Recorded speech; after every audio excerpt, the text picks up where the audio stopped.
bottom mound over here. We got all these structures. Right now we're trolling for wahoo out on a 24-mile rig. There's a big natural bottom mound over here. We got all these structures, and wahoo have been holding on there. We got out 4 baits. We got two baits down 25 feet, one long, one medium. We got a bait in our prop wash about 35 feet, and then we got one long that's on top about 15 feet, covering all the water columns, trying to entice a bite. And you're having to make a lot of turns and stuff. How do you keep from getting all these tangled up? That's the way you put them out. So on this side we got a medium line, middle short. That one right there's medium long, and this one's long. So we always turning counterclockwise. Our lines are going under each other. I got you. Constantly. If you set them out wrong, you turn, you tangle everything up. Yeah. So, and then when you take them in, you got to take them in kind of in order. You put them back out. Otherwise, you're going to tangle them up, reeling them up. We got to make real wide turns. And, you know, sometimes the wahoo like it a little faster, sometimes they like it slower, sometimes we throttle up and slow down and throttle up and slow down to entice a bite. Just depends on what they want. Right now they're holding down about 125 feet though, so hopefully they come up and eat here in a little bit. You're actually going to go underneath that? Oh, the baits, all the school of fish are going to hang up on the down current side, up current side, and that's this side right here, and they're all right here in front of this rig on the left-hand side.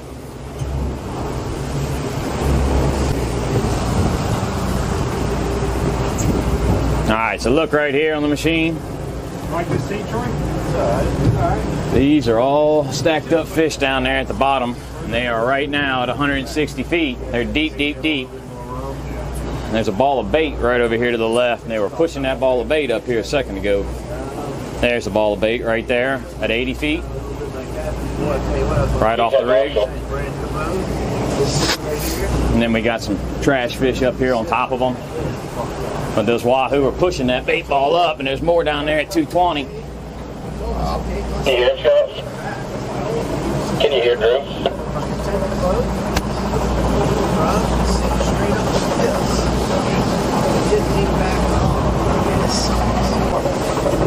Yeah, they were down there. That was right on the other side when we came through. Still got that bait ball. They're not in the bait ball. They're down there 200 feet, 160 to 220 feet. Oh, they were in it a minute ago. There's some more on the backside right here, guys. Come on, you son of bitches. Come on.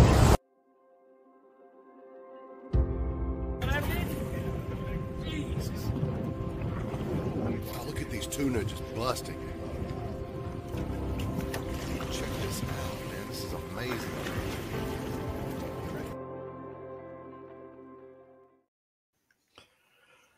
So Pete, it's very important to be, if you're fishing with somebody, I've always been, I like the school of thought, one person puts the baits out when we're trolling. I like to be the guy to put the baits out if we're on my boat, or if I'm fishing with a friend of mine, I'll be like, listen, I'm going to put the baits out. I don't need any help. I like one person putting the baits out. He knows exactly where everything's at. That way you're not getting anything tangled up. If you've got more than one person putting out the bait, you know, because everybody wants to help. Everybody wants to lend. Everybody wants to get involved. They want to, you know, they want to be part of it too. So they want to grab a rod, you know, and throw it out there and start letting line out, you know, and then you ask them, you're like, you know, how far is that one out? And they're like, oh, I just let it kind of go out. I'm like, well, I need to know exactly how far it's out. And I know exactly where each line is. And you're still, even doing that, doing everything right, just like that captain said, you're still going to get tangled. If you're out there trolling all day, 8 hours, 10 hours, 12 hours, you're going to get tangled at least once. It's just going to happen. It's just part of it. But I've noticed while we were out there trolling, I noticed that they had on one lure, they had like a Colorado blade, like you would see on a spinner bait. And I've been seeing that a lot lately, people incorporating that into the different tackle. Like I know a guy that would put one on his I want to say it was the eye of his hook. He'd use like a split ring and put one on the eye of his hook for catfish, like dragging for catfish. He would actually have a spinner blade, like a Colorado blade on that. And this guy we had one on a hard plastic wahoo bait. It's insane. I just I don't know how much stock I really put into that. It's kind of like the rattles, you know, the rattles versus non-rattles. Just I'm 100% with you as far as the whole one person put trolling stuff. For my example here, king fishing. I can't say I do it a shit ton, but I like to put them all out by myself because I know exactly where each bait's at. You got the way back, which you can't really screw up. And then you have your two off the sides there. And that's kind of important because you got to put one out a little further than the other, and you get someone that doesn't quite pay attention to how far they put it back. They could put it too far and now you got to tangle with the way back, or too close and now you're not in the strike zone, I guess. You have them all, crossed up at some point. Yeah. Wahoo trolling, I can't really do much because I can't tell you too much about it because I don't high speed at all. But Will White here, he's your man when it comes to trolling for Wahoo high speeds. I'm pretty sure, like each and every boat, if you have your set crew that you trust all the time, then I'm sure y'all can manage putting them out together. If certain people put a certain rod out. Troll for striper, Cody, he can. He watches one side of the boat, I do the other, and me and him got a little system going on. Got a little, we click together pretty good, and I have never any issue with him putting something far back or not far enough. He knows what he's doing. So I've noticed a lot of people say trolling's boring. People that say that is apparently they've never fished a tournament where they trolled all day, because you have to be proactive. It's not as simple as turning on some music and putting the rods out and cracking open a cold beer and just riding around. You're constantly you might let a little more line out on this side, you might bring this side in, you might change the lures, you might throw a hard plastic in the mix. There's a lot of different, you could use some weights, you could use downriggers. It's just constant reevaluating everything and changing things all day. I'll tell you one thing, trolling versus casting. Trolling, you put your rods out and you can enjoy a cold beverage. Casting, I don't know if anyone can enjoy a beverage while casting at the same time. No, exactly. You can't do it. But I think that casting can definitely be more fun than trolling. Sometimes, you don't want to just pull up to a. That's the thing is, trolling, you're not pinpointing one area. You're kind of just fishing everywhere. You're not like wearing any particular place out. You're just trolling everywhere. Whereas if you were casting, you could be potentially wearing a spot out. You could pull up on a point, you could pull up on a ledge, and you're pinpointing fish. Like you may mark some bait on a ledge and you might get off that ledge and get on spot lock and start casting and kind of bumping the bottom up that ledge. And you're kind of pinpointing fish, and you can really wear the fish out in any given area. So, I mean, if you're catching fish while you're casting, it's fun. As you saw in that video, we come up on some schooling tuna. That would have been I think I would rather cast a lure and catch a 100-pound yellowfin tuna than I would catching one trolling a hard plastic. Yeah. So they were busting all around the boat. You all did not hook up at all, casting to them like that?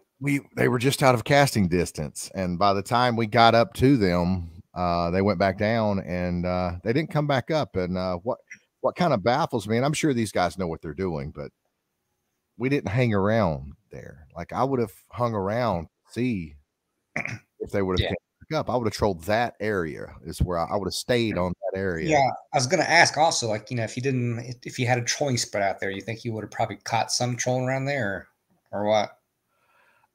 We didn't. I don't think we did that. We immediately left and went somewhere else. And I want my damn money back. I'm just kidding. Yeah. Yeah, I'm sure they knew they were doing. They probably had something else in mind as far as something bigger, better. Yeah, if Will wants to come on here, just let us know, Will. I'll send you an invite. It's definitely no problem. It's would love to have you on. So I was talking with a guy today at work. He's selling his boat, and he carp fishes every once in a blue moon. He'll go carp fishing. He's a big time bass fisherman, but he's selling his boat to buy some land. And I was like, well, I guess you're just going to be stuck to carp fishing now, huh? And he was like, yeah, right. And but there's a lot of skill to carp fishing. I've always said I love taking a carp fisherman fishing because they can cast. Number one, they could probably outcast you. and you don't have to worry about them having any blunders netting a fish. They're gonna be A+ on netting a fish. What kind of reels do carp fishermen use? Abus. That's right. Just want you to say abus. Yeah, abus. Yeah, because they cast so well. Yeah. That it's very important in carp fishing. I haven't done a lot of carp fishing. I've only carp fished once or twice, but I've been with people carp fishing a lot, and I've picked up that casting is extremely important. Accuracy is very important. Distance is very important. And that's why those guys use ambassadors, because there's nothing better at pinpoint accuracy and distance than an ambassador. True that. Yep. So casting, like for crappie, I enjoy casting when they hit the banks. It's a lot of fun. You can troll through them. You can cast to them if you find them. But man, that casting with live scope will wear your ass out. Yeah. I can't say I love it. A lot of folks say it's addicting, this and that. And to me, it really is not addicting. I mean, I can go weeks without doing it. Like some guys must go and do it frequently. But one advantage I will say, like today, for example, got my troll motor on 6, just hauling ass. Mm-hmm. And, I see the fish, bang, bang, bang all over. And, as I go, I'm like, no, don't want that one. No, don't want that one. Oh, let me try that one right there, so you can bypass all these 10-inch fish to try to get that 14, 15-incher, As trolling, obviously, you don't have the option to hand select what you want to cast to or troll by, whatever, but you do have that advantage with live scope for sure. Do you not feel like live scope's ruining it? I will say that live scope, I feel like, is ruining the big fish fishery nationwide. Yes. I feel like if you look at the bass fishing industry, look at the Bassmasters. Like we just had the Bassmasters on somewhere in Texas, maybe like Lake Texoma or Lake Fork. I don't know. Lake Fork, I think what it was, right? And they were catching like 70-pound bags, and it's so boring to watch because these guys, all you see is the back of their head. All they're doing is watching the graphs. And I feel like that, and they'll have $50,000 in electronics on their boat. Yep. I mean, where are we going to draw the line? I feel like we're entering crazy town here. I just don't think it's not sustainable. And I'm just think when in 10 years, when just the average Joe can afford it, the meat haulers, the guys that want to fill a cooler up, what's that going to do to as far as sustainability? I don't think enough people are speaking up on this thing. I just don't see good coming out of it. I'll say the one thing about live scope is, a lot of, before I had it, I had a misconception that you see it, you catch it. But man, I tell you what, you'll be, your eyes will open if you ever use it and you try to pinpoint that crappie or two out there that just will not hit anything you get in front of his nose. So not everything bites that you see on the screen. Well, I get that, but you're kind of implying that it's just another tool. Uh-huh. I don't think it's just another tool. I feel like it's transforming the industry, because look at any tournament, live scope's winning every one of them. If you don't have live scope and you enter a bass tournament, you are not going to win. And same with crappie. Definitely not crappie. If you got just like you were talking, a while back, you said that they have different divisions. They have a non-live scope division. Not anymore. So that's all complete, done. Oh, really? Yep. But if you get in a crappie tournament and you're going up against guys with live scope, you're going to get your tail kicked. Well, in theory, yes, but I will say that last year, me and my buddy won a tournament in a live scope division without live scope. So it can be done, but mostly a lot of that is due to local knowledge. Plain and simple. A local lake that you're familiar with, oftentimes is all it takes. Right place, right time as well, But yeah, so don't be fooled by, bass fishing. I'd say probably yes, but crappie fishing, not always true, especially when he's fishing around brush. I just feel like we're losing the heritage of the sport. I feel like we're like the days of Rick Clunn going out there and smashing one on a square bill. Like those days are over. It's young dudes looking at screens. I mean, I don't know. You brought up live scope, and I can't get down with it yet. So I told myself I'm not getting live scope, not doing it, not doing it. And guess what? I did it last year. And Well, you have to if you want to be competitive. yes, If you're and going to that's, fish tournaments. that's the reason why, because I wanted to get into crappie tournaments because let's face it, there's not many of anything else out there right now, and I will not bass fish. And so that was my way. And all these other places already cut off the non-live scope divisions. They said, all right, this is it, you know. So I got it so I can go ahead and compete and be in some crappie tournaments. So yeah. Daryl, a friend at work told me that somebody caught a 70-pound bag on Lake Fork in that tournament. So I don't know if that's true. I know that sounds highly unbelievable, but what would the average fish be in a 5-fish weigh-in for a 70-pound bag? What's 70 divided by 5? Over 12 pounds. Yeah, that's giant. That's giant fish, man. That's unheard of, dude.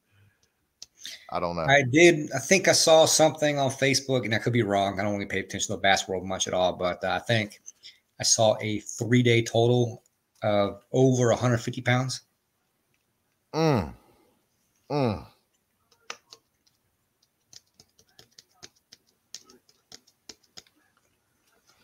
No, I don't want to go back to a cane pole, Daryl, but I do feel like we're losing the heritage of the sport. And I don't think it's just another tool.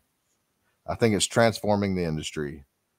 And I think there's zero awareness for sustainability. And I think that Bassmasters are to be ashamed of themselves. And I think that more people need to stand up against it, because I mean, I don't know. It just makes me mad. It makes me want to kick a fat kid at Kmart. And I think Joe's right. 130 pounds, maybe not 150, 130. I didn't know if it was 3 or 4 days. So that sounds about right. So what would you rather do, Pete? Back to casting versus trolling. Do you like casting the fish better or trolling? I think certain times a year casting and certain times a year trolling for sure. Now you got in a tournament recently, didn't you? Crappie tournament. Correct. Yeah. So we got a tournament coming up this Saturday. Is our championship event. Big money involved. And yeah, so been pre-fishing. It's a choice out of 4 lakes. So each day we are fishing, or I'm fishing a different lake. So I fished 2 lakes in the last 2 days and have 2 more to go. So we'll see how that goes. But yeah, it's all casting, live scope. And so far the fish are all doing the same exact thing. So yeah. Tell Wes to shut up. My God, he's worse than a dang little 5-year-old. He's worse than a dang 5-year-old in an AOL chat room. Do you think? Let's see. Do you ever incorporate a hard plastic when you're trolling soft plastics? Do you ever put a hard plastic in there? No. No. Nope.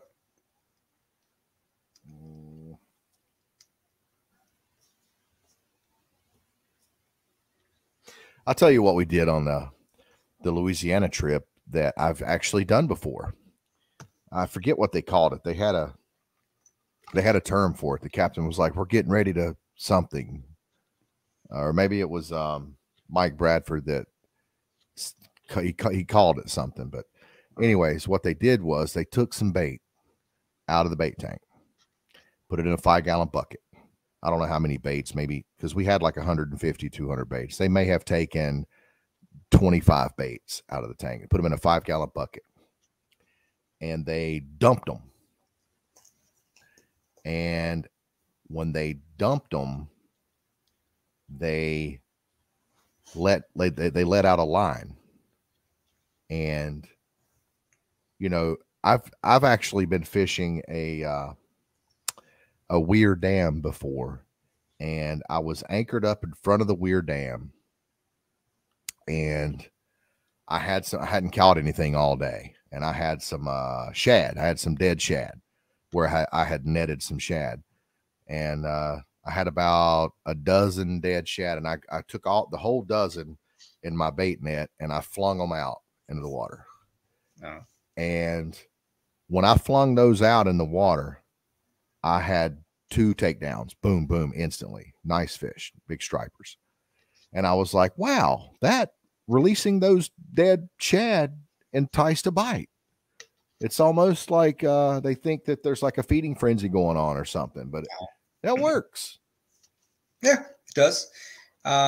So when I target cobia off our coast, I go to a common area, the Shark Hole or 18-Mile Rock or somewhere out there, and I kind of get up current of it all, drop an anchor. And like shark fishing, you put a chum bag out there, and I will get a whole bucket full of pogies, and I will cut them up to little chunks. And every so often, we'll throw them out there. And sure shit, they show up behind the boat. Mm-hmm. So the chunking does work. If they're finicky too, they'll be back there, and you'll throw a couple chunks out there, followed by a bigger chunk on a hook. Those few chunks might fire them up. Now, what you're talking about is chumming. Pretty much. Chumming. But this is something else. You're not cutting the bait up. All live bait, you say? Yeah. Well, the time that it worked for me, the bait they were dead, but gotcha. They were fresh. I had just caught them, but there were some that landed in the floor that I didn't get in the bait tank in time. So they were dead, but they were very freshly dead. But yeah, but these the baits that we did did this technique where we put them in the 5-gallon bucket. All these baits were alive. And Westcott said that they called it bombing. Yeah. But yeah, it works. It works. I guess I don't know why. I guess maybe it's activating their lateral line, whereas chumming would be activating like their senses, their sense of smell, and the letting the live bait go is actually the vibrations in the water is actually activating their lateral line. It's like a different type of strike. Gotcha. So when you fish with whoever, like Spivey example here, do you guys troll primarily or do you cast? We the last tournament we got in, we fished live bait for the first hour on Spotlock. And we just got over a school of fish that we knew was probably primarily Magnum perch. We were hoping some hybrids were mixed in, and we loaded the tank up with perch, and we never did catch any hybrids. So we took off, started gas trolling with sock out, and I think we actually had 2 socks out. And we just gas trolled A rigs and some tandem rigs on lead core, down riggers. It's just your typical stuff. Gotcha. But I don't know. I feel like trolling is, I think you just have to be busy when you're trolling. Like if you're trolling for an hour and you haven't made any changes to your spread, I don't think that's a good thing. I think that, I don't know. What do you think is a good amount of time without a bite to make some changes to your spread? I don't ever change anything other than depth, maybe. So the answer to your question is I don't have an answer because it's a certain time of day. Maybe they'll bite, or you knock them in the head the right way. Or let me ask you this: what about speed? Do you vary your speed? I will vary speed a little bit. Yes, correct. And that's I'll vary it on where I see the fish positioned.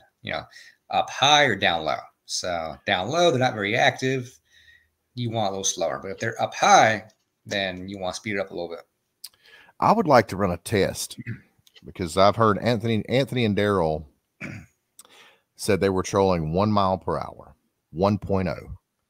And they said that was fast enough to make the paddle tails, to activate the paddle tails on some Kitex on A rigs. And it was slow enough to troll live bait. What they were doing was they were using like 3 to 6 ounce egg sinkers on their down rods and live baiting with a couple rods while trolling artificials. That might be something that I would want to incorporate into my tactics. Definitely. The more rods you got in the water, the more chance you got catching fish, right? So yes, if you can, why not? Yes. Oh, let's see. What else we got to talk about tonight? We've already touched on forward-facing sonar. Heck, we're only 24 minutes in, and we're running out of things to talk about. That's what happens when you got only 2 people on, versus 3, and then a shit show back and forth. I think we're able to. It enables us to go more in depth on certain topics. Yeah, because we got more people. There's interruptions. We're just bouncing. Daryl says he wants an invite. Daryl said he wants an invite. Yeah. Are you going to send him one? I could do it. Yeah. Okay. Old Barney. Might take a second here. Let's see.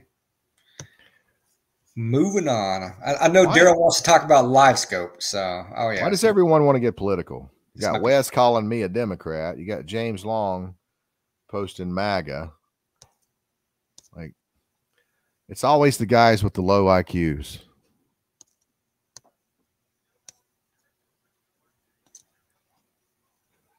Don't fuck with me. I'll fire back at you, boys.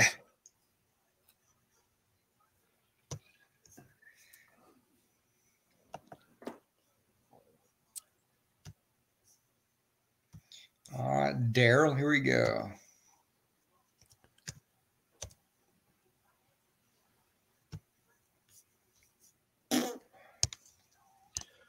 Lots of techniques for casting.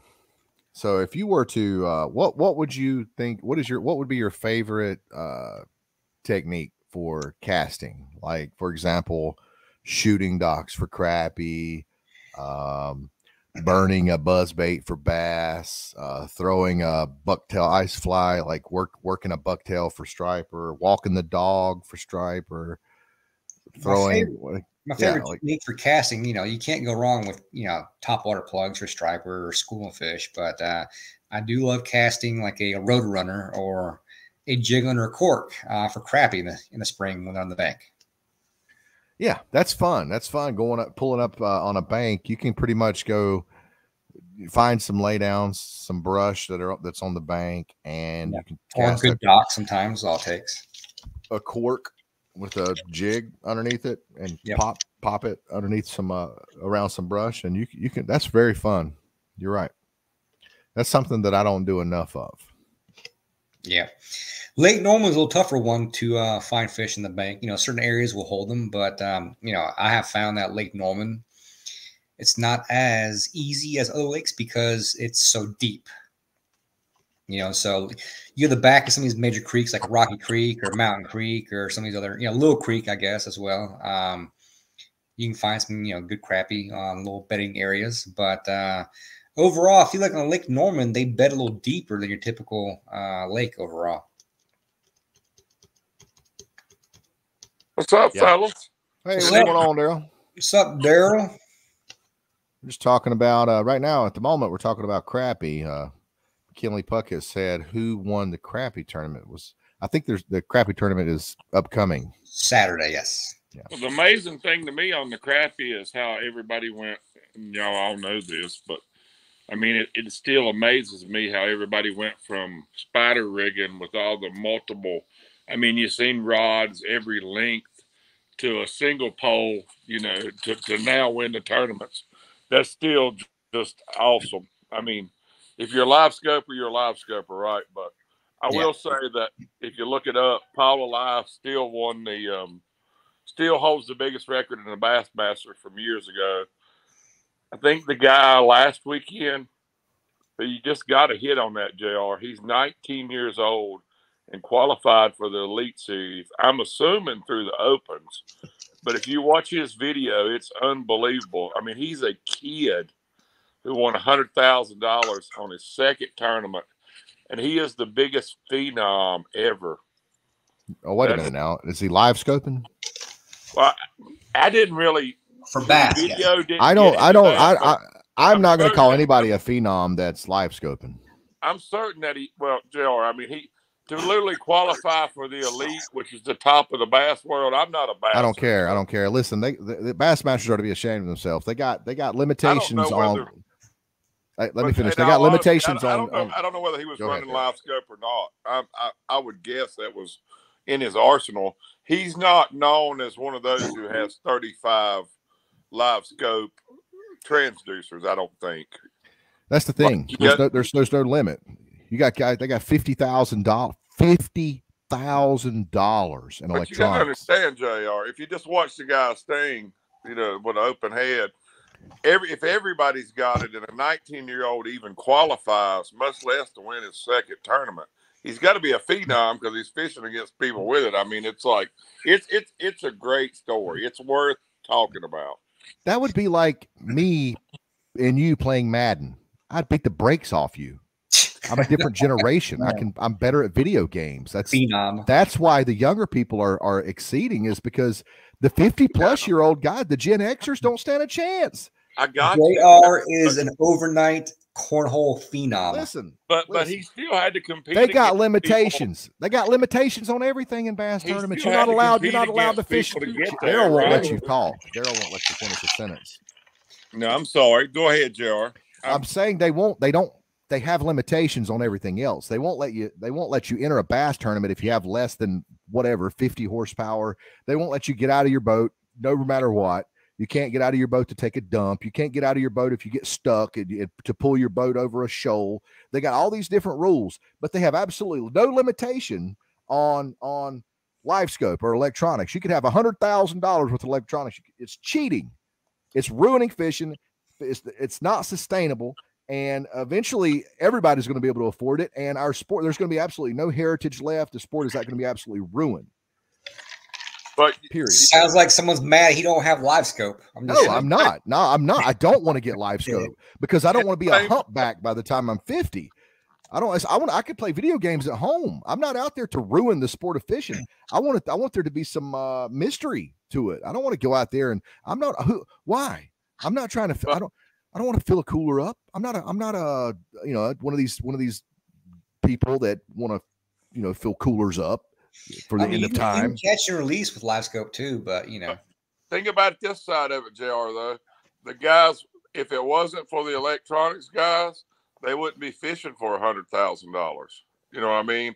The sponsors is driving that. I totally agree. No, it's not just another tool. You're implying it's just another tool. It's not just another tool. No, I'm not saying that, but their money and all those sales of these products is what's getting to $100,000 payout. Exactly. They're transforming the industry.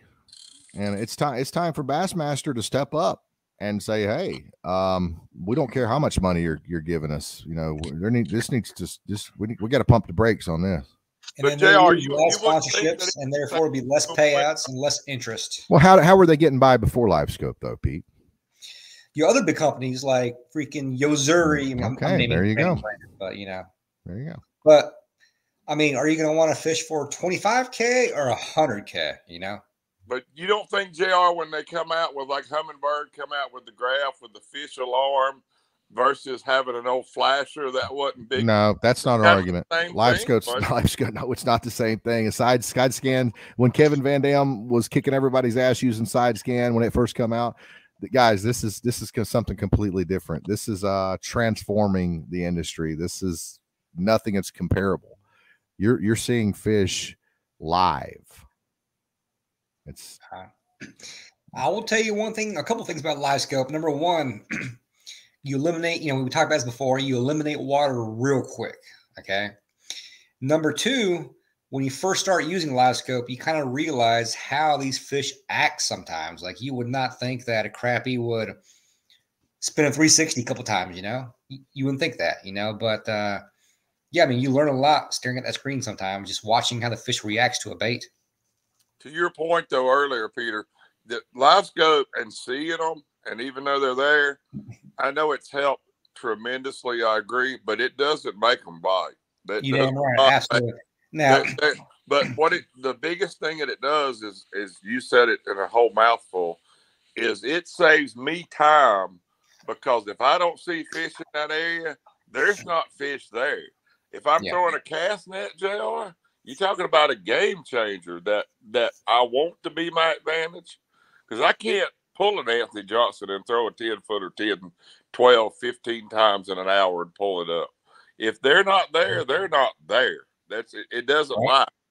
Exactly. So, I mean, the thing too is you get water is the thing. You can scan a whole entire creek in no time with that live scope. You go through there and you sweep it left and right and fish here, fish there. Small fish, keep on going. To today I think I covered 1 mile of water before I even decided to cast on anything whatsoever. And so without live scope, you'd fish the whole entire thing and you lose an hour and a half long line trolling, for crappie, for example. But with live scope, you can sweep through there. And, if there's fish, hell yeah. If not, keep on going. Just keep on going until you find where they're at. And in my world, JR, I'll just say this, and there's probably people who disagree. I'm not that great with live scope yet, but it hasn't changed the striper world. It doesn't. I see some of the fish that I'm fixing to catch, but the way that a striper reacts and is always swimming and schooling and moving fish, unlike the crappie and like bass do, it does not make it. There's only a few times that live scope caught me fish. I mean, just a few. Yeah, I see them come underneath the boat if I'm pulling boards, and you think, yeah, get ready. But I would have caught those fish anyway. You know what I mean? They would have probably hit. There last year with no water running, it enabled us to find some fish sitting, which, in my opinion, looked like what I did catfishing. I could actually see the fish. They set. We down rodded on some and did it. But if you would have been really good with 2D or side scan, like probably Peter's, you would have did the same thing, because you could. I just figured out. Well, honestly, I was shown what they looked like sitting on the bottom, but they would have been the same on either or. And the live scope puts it where I could put them right on their nose, and know, like, if you're really good with 2D, you know where to put your bait. I'm not that. I'm just saying. It hasn't changed, revolutionized all fishing. And for instance, offshore would be similar thing. How's live scope going to help you catch mahi, Peter? Is it? No, not at all. Right. Always moving. Well, back to trolling and versus casting, Daryl. What would you rather do? Troll 1 mile per hour or 2.5 mile per hour? So I have personally never stripers ran. I've personally, JR, never ran anything at 2.5. What we were doing, like from 1 to 1.5, and pulling live bait while pulling A-rigs, which the A-rig thing didn't work out, so I can't tell you that it was right. I do think the baits were working. We had a specific plastic that I know at 1 mile an hour was kicking. The tail was working. Yeah, that was a Kitech, I bet you. But was it working as good as other plastics might at 2.5? We never got on a decent, because of the clarity. I believe that the A-rig was going to outproduce.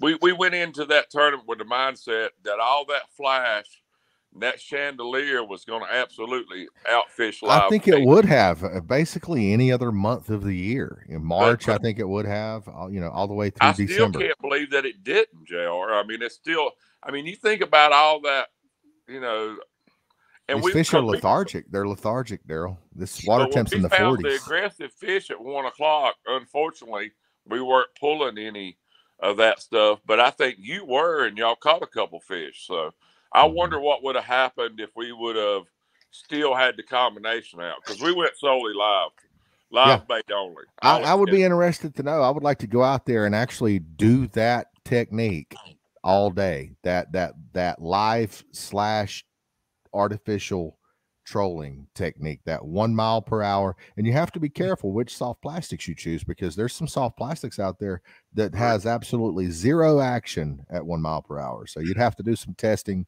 to make sure you had a soft plastic that was nice and supple enough to get that tail kicking at 1 mile per hour. So it would enable you to pull the live bait along with it. Agreed. If you talk to most, go ahead, Pete. So I guarantee you, JR's talking all this crap about live scope, which I'll be honest with you, I'm not a huge fan of live scope. I use it as a tool, catch fish, learn with it, so on and so forth. And I use it to compete. You got to. But I feel like if JR were to jump on my boat and use live scope to catch crappie with me on brush piles, he'd have a fucking blast. I would, but the thing is, crappie are, you could argue that they are sustainable. Crappie's lifespan's only 5 years. They spawn, they can actually take over a lake. The crappie it's not the problem with crappie. It's the larger fish like largemouth bass. That's really that's what's going to be unsustainable. These guys that are offshore looking at their electronics, throwing little small. I mean, it's transformed the bait industry. Go to any bass fisherman; they're no longer throwing buzz baits and not even jerk baits. Well, maybe jerk baits, but they're not throwing a lot of your old traditional style baits that they used to. The days of catching them on a square bill, the days of catching them on a first thing in the morning, catching them on a wake bait. Those days are over. These guys are going offshore and they're catching. They're throwing these little, basically a large, crappy worm jig. You know, these what do you call Ned rigs and things like that. They've taken over. That's all anybody's throwing anymore because they got live scope and they can see the fish and they're just catching 100 fish a day with it. It's killing it. It's killing the industry. And wait till the meatheads can afford it. Wait till your trailer park Joes can go down there and fill up their igloos. You know, then. But I mean, in all honesty, do you know anybody that keeps largemouth bass? Yeah. Well, I'm just saying that's a small amount next to the bass fishermen. I would say the majority of people. The thing is all we know, Daryl. The only people we rub elbows with are all 1%ers. Me, you know me. I fish. I'm a 1%er. Pete is a 1%er. Anthony Johnson, 1%er. Doug Cole, 1%. Everybody you know is a 1%er. We make up 1% of fishermen. Most of your fishermen, they're keeping everything. They are meat fishermen. I'm going to say BS on that on the bass side. You're right, Daryl. I feel like 90% of the actual fishermen do not keep largemouth bass because crazy. Everybody I know catches largemouth. They eat the shit out of them. They love them. They talk about how good. Now, I'm not talking about specifically largemouth because there aren't many largemouth left. It's the black bass family, the spots. Spots are better eaten than largemouth. They're more pelagic. They're out there chasing herring. They're on the move. They're not just sitting around in one area eating crawfish and eating anything. They're actually out there eating live bait. They're more pelagic. So I think that's why they're better eating. I don't know, but that's just my theory. But spots are noticeably. I'm sure that you guys know this. Do y'all agree that spots are better eating than a largemouth? 100%, yes. Okay, yeah, that's what I hear. I mean, we ate largemouth. I mean, if you took out the pond scenario, I've almost never ate largemouth since I was a kid, right? But like you say, we kept everything. But what amazes me when you talk about the spots, Lake Norman was the worst where everybody knows it was the Dead Sea, it was this. And now all the bass fishermen, half of them who aren't catching 5-pound spots, they just cuss spots because they don't have largemouth. But I mean, I've heard the guys who fished years ago that they never, I mean, it was a 12-pound bag to win anything. And now it took 21 to win the CDC, which was a smaller bag probably. You know, that the whole sack is like fishing in a northern lake and, you know, smallmouth dominant. The whole sack of fish is 5 spots. That's the biggest bass in Lake Norman that's catchable fish. You know what I mean? Yeah, you'll see I've probably heard of 7 or 8 in like the 4 years I've been following Johnson and Lineberger and other people in the bass scene that come out with a 7-pounder out of Lake Norman. But there's a 5-pounder every week, right? that makes big fish. Next time you pull up to the boat ramp and the guy's fishing on a 5-gallon bucket on the bank, tell him you got say, hey, bud, I got about 5 or 6 largemouth in the live well. You want them? And see what he says. But see, that bank fisherman is a very small percentage of the boat fishermen. It's majority. And I feel like majority of people bank fish, Pete. I think you're misinformed. I think that you're thinking everybody's got boats and everybody's middle class. Everybody is not. The majority of people are bank fishing. They're going out with guides. They're kayak fishing. I feel like most people on a boat don't intentionally target largemouth to eat. Period. So the reason I disagree, it depends on what kind of boat. It depends on what kind of boat. Is it a 1979 18-foot pontoon with a 1978 Johnson OMC? Who's going to throw a dang plastic worm 100 casts for 90-degree wedge motor on it? Those guys are eating largemouth. Those guys on the little 14-foot Duracraft aluminum John boats, they're eating largemouth. Damn y'all, Yeah, JR's racist, question, small Joe. boats and shit. I'm just kidding. JR, would you not think that 80% of the bass caught on a weekend or better, I'd say 90%, are caught by people who are bass fishing out of a $50,000 boat versus the 10% that's getting kept by bank fishing? I don't know. I don't know. You could be right on that, but let's talk about mortality rates. Let's talk about bass tournaments that are held in June, July, August, where the bass aren't surviving. How many times have you seen a bass floating dead at a boat ramp? Well, I mean, a lot of these fish aren't. They're not. They're releasing them, but they're not living. Just like in the stripers are. I totally believe you're on to something there. When the fish get deep and people start live scoping them in July, they're going to die. I mean, I think the problem with Lake Norman is too many damn tournaments every weekend, every night, 5 days out the week, and you wonder why you can't catch a big bag of big fish because they've all been soremouth. If I were to fish a bass tournament, I would probably stay within sight of the ramp the whole entire time for all the dang retreads that are out there. I told Anthony all the time, I'd never leave Midway Marina. I mean, damn right, exactly. I'd be within 1 mile each direction. That's it. The rip wrap. I think that biologists have done studies. I think they've tagged these fish, and those fish, they never stay near they go back.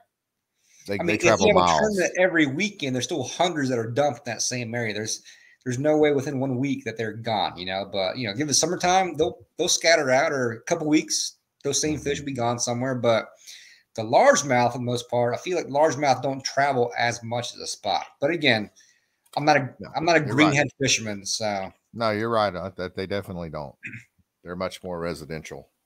But I know y'all were doing a trolling show. I'll just say this. The best striper fishermen I know who are actually out trying to target a trophy striper, use the planer board and the trolling method. And I just say planer board because there's a lot of lake fishermen who fish umbrella and A-rigs. And I don't think they do, but for the river guys and the people, let's say like the Todd Asher hates planer boards. He hates trolling, he hates everything about it. But if he ever does do it, that's the tool to find the fish. So that's, so it's a combination. So if you got boards out, chances are, if you're a trophy striper fisherman and you have boards out, chances are you're in search mode. Yes, that's my point. You're in search mode to figure out, one, for me, it's to come up with a pattern. Are they on the bank? Are they off the bank? Are they on a water break? Are they on a point? And then I go to switch modes to get more specific to go to casting.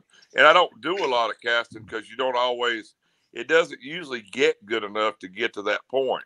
But if it does, and you could create a pattern, then you start casting. Well, let's say that it's April, maybe early May, and they got the turbines going, they got the gates open, you're in Tennessee, and you got a brand new pack of Kitex on some 3/8 or half ounce jig heads. And would that be a good time to cast up there to those boils?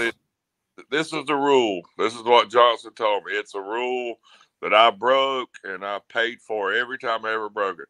If the floodgates are on, we fish the gates. We aren't scared of the gates. When the gates are on, you fish the gates.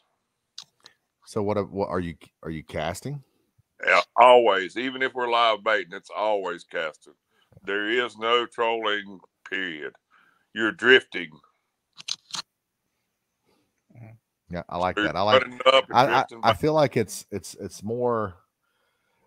I'm more proud of a fish I caught on artificial versus live bait. Hey, I haven't been doing it that long, but I'll take 10 over 1. And I love to catch planer board fish. And the reason I like to catch planer board fish, I love to see them when they roll on it and don't get it, and roll on it. Yeah, when the water's still, the water's like glass, and you're trolling, and you see that big tail come up. It's the same as a largemouth blowing up on a buzz bait and missing it and hitting it again. Same effect. Mm-hmm. That part of it I love. But as far as like actually getting out and casting, I'd rather catch 1 on a red fin than 10 ever doing anything else. Just period. Now, Scott, there are times when you can cast artificials for trophy stripers. Tennessee, there used to be a place called Bull Run. Oh yeah. Yeah, you could cast artificials, walking the dog, hard plastic, topwater wake baits, and catch trophy stripers doing that. Here on the Catawba chain, there are places. The biggest stripers on the Catawba chain are caught in the spring casting artificials. So there are times when you can catch trophy stripers on artificials. Now, not everybody has a lake that they can just go up and anchor in current and throw out a bunch of cut bait and catch a trophy striper. It's not that simple for everybody. Yeah. So I know a guy, and me and Todd talked about this. So I think there's a niche market, but for more money, who was considered running guide trips at one time, artificial only, and that being his thing. And it would be kind of like a trophy trip, like Johnson does in Middle Tennessee, where you're only going to get a few bites, but it would be irrelevant to like a fly fisherman. And I hate to use that analogy, but you know what I'm saying. Those guys just want to go. So I knew who was actually considering that. He hadn't, because it hadn't worked out, I don't think. But I do think that would be a niche. If you got really good and could be fairly productive at it, I think there's people who would want to do that, and who would honestly would pay more, because that's what they want to do. So how about why don't we go on the Catawba chain? Why don't we go? I know a place in the spring we can go catch trophy stripers on artificials. We should go do that and like make a little real fisherman episode out of it. That would be that would be cool. I mean, I got the jet to get to where you want to go. Oh, do you really? Well, shit. Oh yeah, Let's do it, baby. I got an 1860 with an 80. Listen, where I'm talking about, it's usually a little later than normal, than what you would be normally thinking. The spring bite, like in April. It's not that. That's a little early. April's a little early. May, usually middle of May is probably. So I'll tell you where I want to go, JR. That I went last year. Let's not burn any spots. Let's not burn any spots. I'm not going to burn any spots because everybody knows this, but we're going to go down to Little John's and then turn back and go all the way up. Wes, you are correct. Comparatively speaking, we do not have trophy stripers compared to Tennessee, for example. A trophy striper here in our area is on the Catawba chain would be considered anything. What do you think, Daryl? Pete, anything over 20 pounds, probably? Anything over 20 pounds be considered a dang good one, yes. Yeah, I would say I'd be more leaning on the 15. I saw that fish that Chuck caught. What do you think it was, 14 or 16? I think we all were impressed with that during the hybrid tournament. Oh, that one that Chuck caught? No, that's more like 8 pounds. That's it, 8 or 9. Well, I thought he caught little. I think he caught two stripers during that time. I just got. What's y'all's favorite soft plastic, or your not necessarily soft plastic, hard plastics too? What's your favorite artificial to cast to stripers? Whether it be a redfin, Bomber Long A, or whatever, a Kitech, whatever soft plastic swim bait. Do y'all have a favorite? I personally liked a super spook. Now I came in late last week. You were talking about redfin and such, but I actually, back in the day when I did night fish a lot with the super spooks, I actually drilled a hole in them and filled them about halfway the water and plugged it up. Oh, so you were kind of turning it into like a suspending jerk bait. No. I filled it up just enough to where it would still float and it'd give me extra range in the cast. Oh, that's smart. I've never heard of anyone doing that. That's yep. Or maybe I have heard of someone doing that. It worked. That's brilliant. Really that's good. Brilliant. Really good. So I got 2-part answer. My favorite's a redfin just because that's the top water that I throw. But my most productive. Which redfin? The jointed, the solid, and the big one, the small one? I fished the solid and almost primarily 95% of the time in Smoky Joe. And I know you know that color. Mm-hmm. That's the white with the silver on, or the black on top. The black with the silver on the bottom, yeah. But my most productive would obviously be a swim bait, throwing a swim bait in. What kind of swim bait? Hammer, Kitech, swing impact, reaction innovation. Swim baits that I put on a lead head to the guy who makes my bucktails, I know Pete knows him down here out of High Rock. I don't even know what the bodies are. There's something generic he buys by the millions, but they're I'm sure they're replicating something. But they're not like a Kitech. They're not the ribbed or any of that. They're more like a kind of like you see in like saltwater.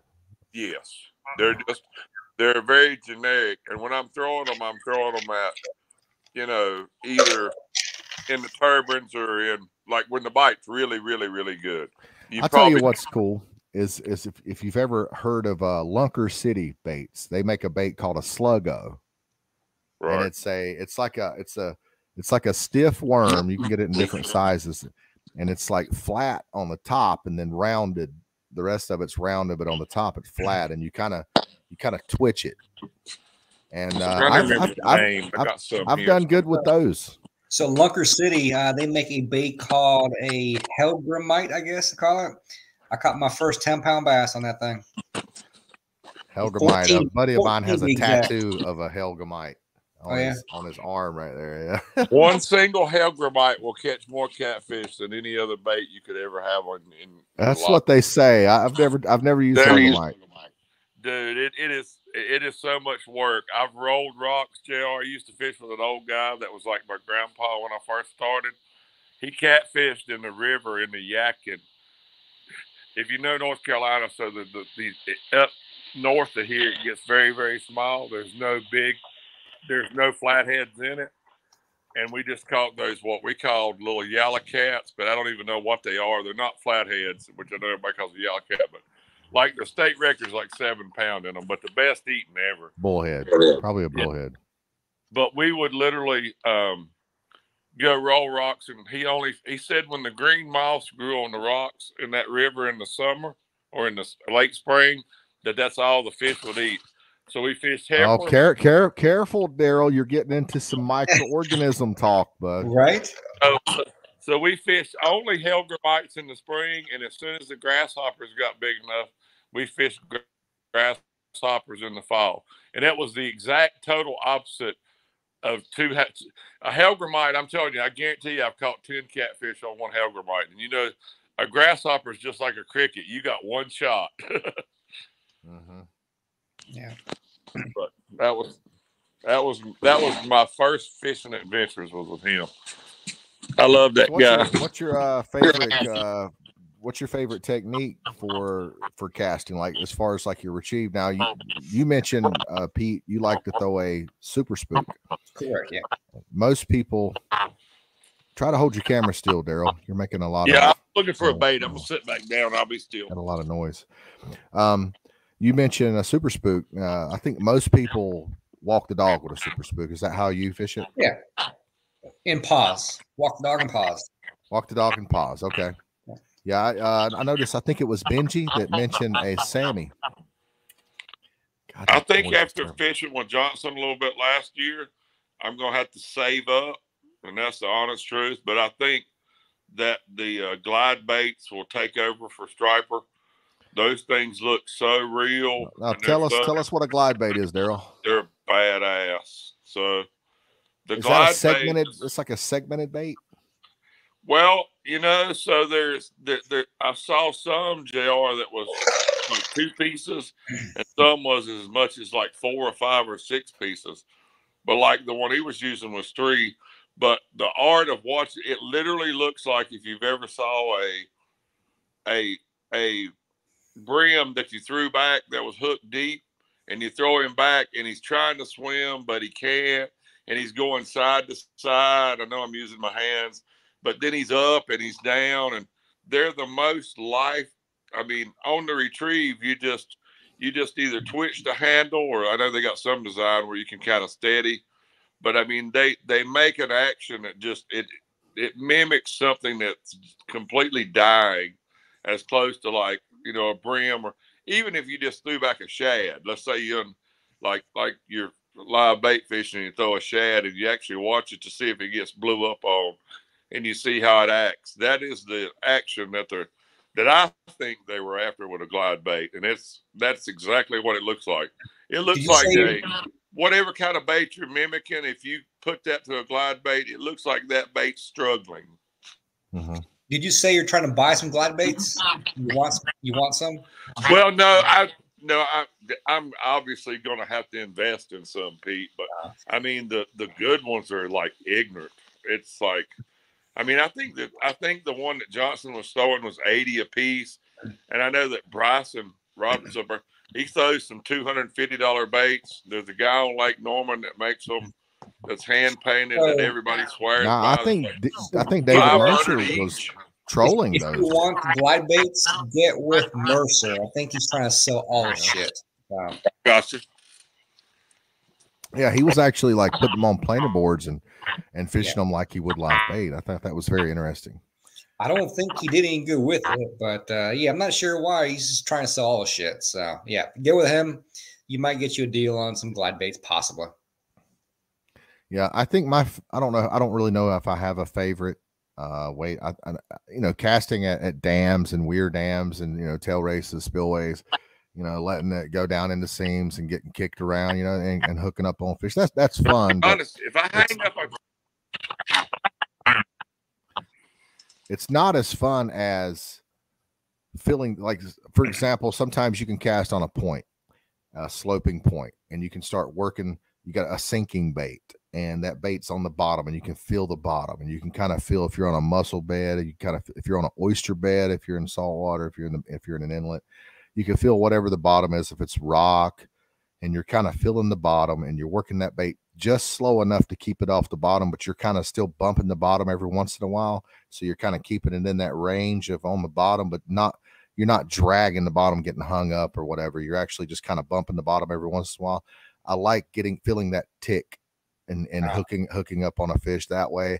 I love waking a bait, throwing like red fins, bomber long A's, any kind of floating minnow, Rapala, throwing that bait out and just waking it, like especially like over a point at night where there's some lights, whether off of a bridge, lights from a boat ramp, whatever. If there's if you got a full moon, any kind of light reflecting on the water, you can kind of throw a wake bait over a point, and you can launch it, and you can see it making the wake from a distance, and then seeing a fish blow on it from a distance, waking it. That's got to be one of my favorite ways to catch one on a hard plastic. Indeed. Hey, Benji, why is Mercer selling everything?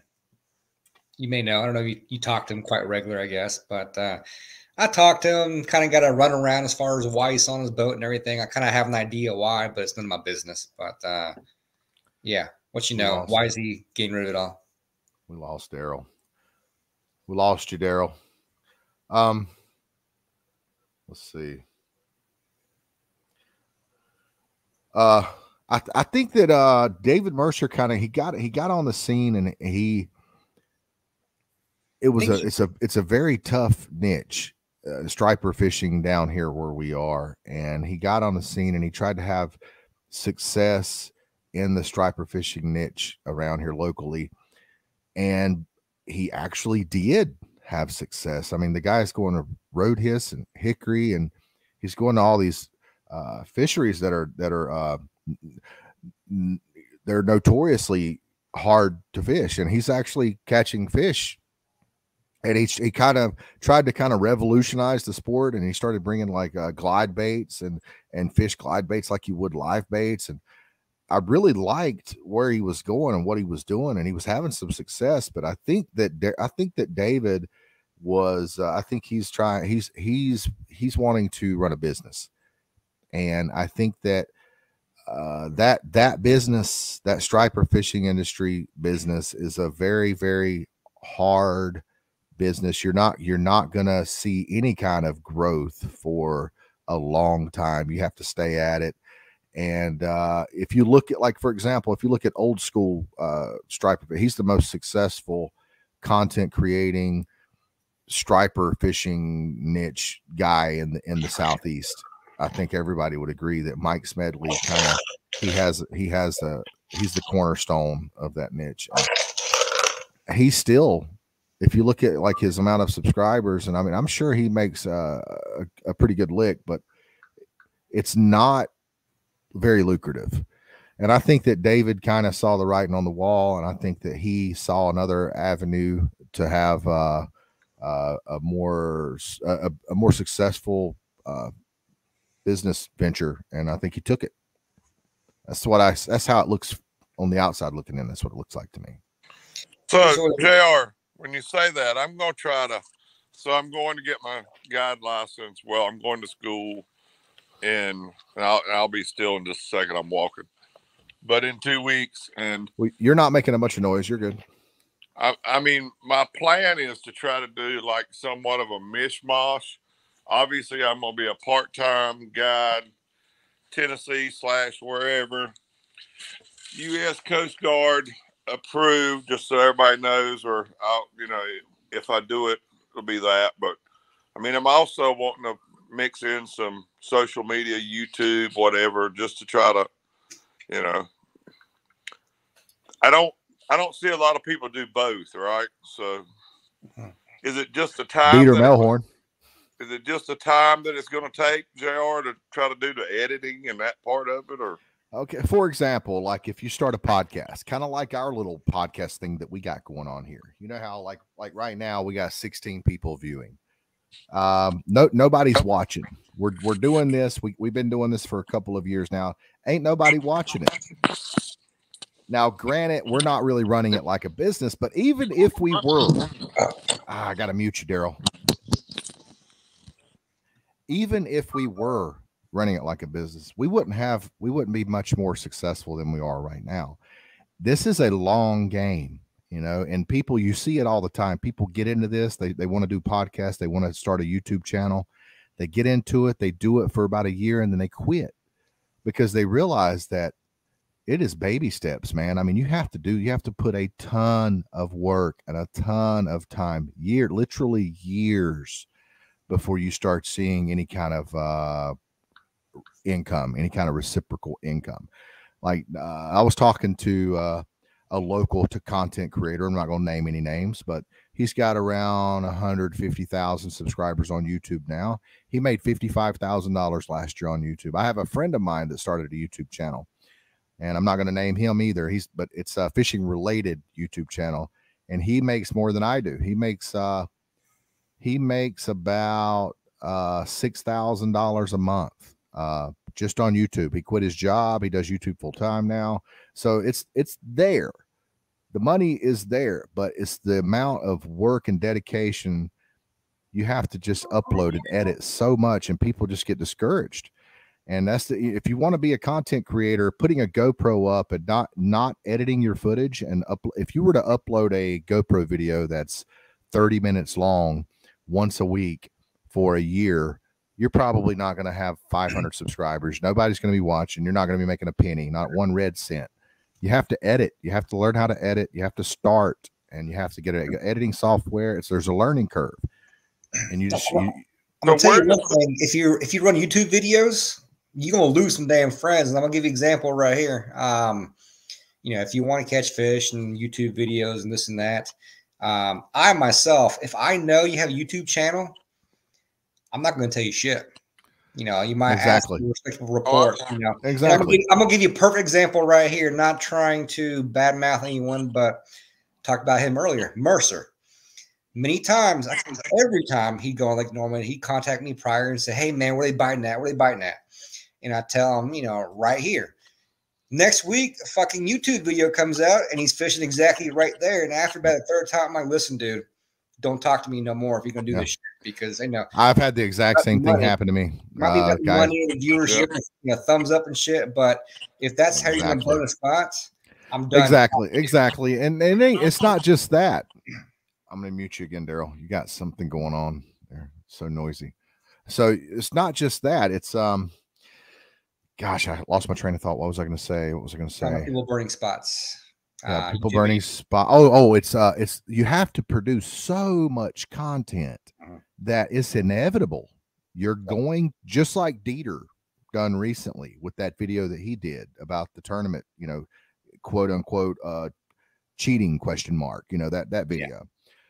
You're going to make a video that's going to be controversial eventually because you're putting out so much content. I mean, this guy's putting up a short every single day. He's uploading a couple videos a week to YouTube. He's putting out such an abundant amount of content that you're going to get. Not only are you going to get haters, that's why the haters that I have are all due to my content creation. It's all due to my Facebook, my little local Facebook fame. It's due to my YouTube, what little bit of YouTube fame I've had. All of my haters are because of that. And I put myself out there, and anytime you're making content, I don't care how good of a person you are, how careful you are, you're going to get haters, and that's something you have to deal with. That's something that it's going to make you feel terrible. It makes you feel terrible when people say hurtful things. I don't care how manly you are, how tough you think you might be. There's going to be things that people are going to say that are going to make you lose sleep at night. You have to be prepared for that. Yep. Indeed. But all right. Well, it's been a good show. Right. All right, guys. All right. Thanks for stopping by, hanging out with us on the Real Fisherman Show. We will see you next week. It's been a pleasure. Daryl, let me bring Daryl on here so he can say good night. Yeah. Say good night, Daryl. So I was going to say this about the YouTube thing was, and I'm not hacking anybody. I know y'all gone. We'll go. Okay. But I heard all the stuff about, you have to have some controversy and this and that. And to your point, JR, I just heard everything that you said about you're hated. Like Mark Cooper, who I don't personally know, but I do know somebody who does. And that's the dude is hated, and he's been talked more crap about. But he's making good money, and he's made good money on Listen, let me say something about Mark Cooper. But fishing. Mark Cooper. He's not a drama queen. He's made it all on fishing. He is a great YouTuber. He's a great content creator. He's a great fisherman. He's a great person. I really like Mark. I used to watch all of his stuff. And when I say all of his stuff, I mean like every single minute of every single video. I would let the ads play through. I was hugely supported Mark. But unfortunately, there was a guy that knew Mark that didn't like me. And he told Mark to block me. So Mark blocked me. So now I no longer really get to see any of Mark's Facebook stuff. And I kind of it kind of made me a little bitter. So I don't even watch his YouTube anymore. But yeah, you're exactly right. Mark is a perfect example. Look at the Catfish Dave. Look how many haters he has. Look how many haters Dieter has. But my only difference was between the two is I've never saw, and he may do it, but because I hadn't watched that much of Mark, but I watched more of what this shows bleeds over and talking to a guy who knows him. He doesn't get into any drama, and he probably blocked you for that reason because that guy told him a lie that you were going to be drama, JR. I'm just guessing. That's a guess. Yeah, no, you're all over it. Yeah. But he's making pretty decent money, is my understanding. But what my point is he's doing it on fishing, not on chasing a drama story. I mean, everything I've ever seen him doing, the guy really puts his time in it fishing. He lives in the epicenter of the Southeast. He can go out and catch monster catfish. Editing as he does anything, right, JR? He does. But it's really easy when you're catching monster striper, monster catfish. You can even catch monster muskie. He's living in the epicenter of the Southeast as far as fisheries are concerned, and he's single. All those things make it it's a lot easier for someone like him than it would be for somebody living on, for example, the Catawba chain. But I'm not, but that's neither here nor there. I'm not trying to downplay his success. I just wondered what y'all's thoughts was on somebody trying to do both, if it was even possible. Trying to do a little bit of YouTube, a little bit of TikTok, and guide. Oh, it's 100%. I mean, that's exactly what Dieter Melhorn does. Gotcha. Dieter Melhorn guides. I mean, I know that there's differences there, and there's conflict of interest there. I'm just asking a question. But he's a guide. He guides and he makes content. Now he does it. What I thought he was going to do when he got his guide license. Well, I thought that he was going to actually make content with his clients, but he doesn't. He has a lot of trips. He takes a lot of clients out, and every once in a while he'll post like a short or something with one of his clients, but he doesn't really mix the two, but he's making it work. You know, that's all he does is he works. You know, he has his job, you know, for the cameraman job, but he also guides, and he's a content creator, and he does very well for himself. So yes, it's definitely possible. Yeah, I have just for it. I have no plans of quitting my job anytime. I'm trying to get my Coast Guard license just for the fact that while I still think I got enough mind for, you know, if I ever retire one of these days, I could supplement, you know, some retirement for that. So there's supplemental income there, but you just have to be patient. You got to be patient. You know, even people that have kids, you know, I mentioned, you know, Mark being single earlier, not having a family, kids, and have, you know, look at Luke Nichols. He's one of the most successful content creators in the world, and he's got small children. He takes them with him, and he makes them part of his content. You know, it's if you want to do something, you can make it happen. And Daryl, I think you 100% could be very successful. I think that there would be a learning curve as far as editing goes for you, but look up. I want you to look up, what is that guy's name? The old guy that fishes. He's retired.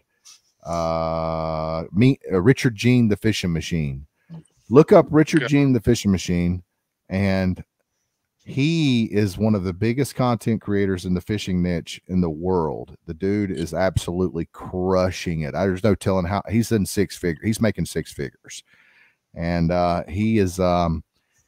He just goes out there, acts. He acts goofy, and he bees himself. And his editing is very minimal. Your editing doesn't have to be great. The important thing with editing is you have to at least cut out most of the dead space. Right. You know what I mean? There has to be nobody wants to watch 4 hours of not catching anything. I mean, yeah, nobody wants to watch 4 hours of anything, no matter how interesting it is. You know, you keep your videos short. When I say short, a good. So is the TikTok thing even a thing? Is that any money in that, JR? I don't know.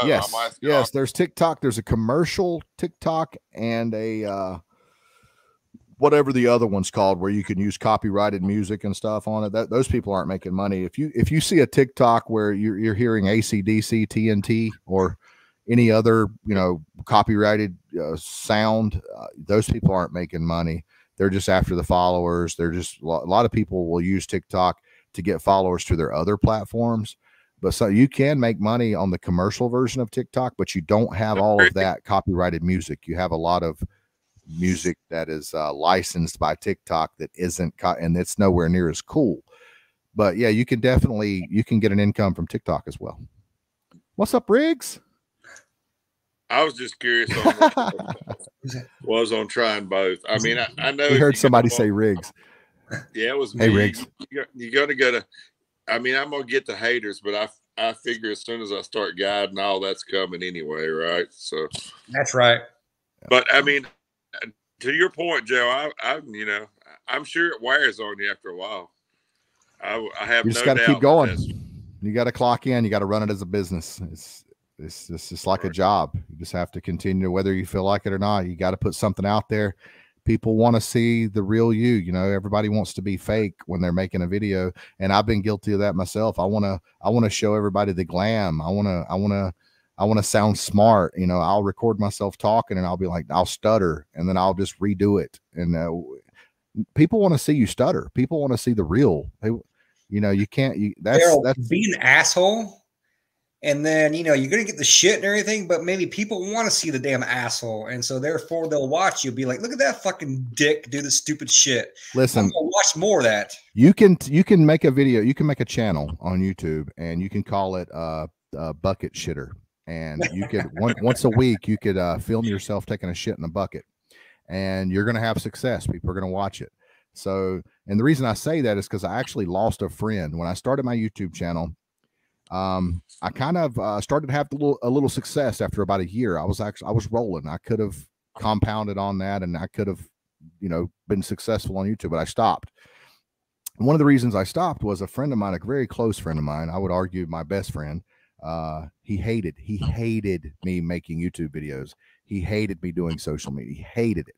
he felt like I was representing fakery. Like, you know, he was like, that's not you. You know, I hate it. I can't. He's like, I can't stand it. You're fake, blah, blah, blah. I mean, he really let me have it, you know, and I stopped being friends with him. We fell out. I haven't talked to him since. And so you're gonna feel that way. You have to just upload content and don't look back. Don't delete content that you're ashamed of. Leave it up there. You just have to continue to, because nobody cares, man. Nobody's going to go back and judge you. Just keep uploading, keep pressing record, keep putting it on your platforms. All right. It's been a good night. It's been a good show. Good night, guys. We'll let see me you in, guys whatever. Good night, Pete. All right. See you guys. See ya.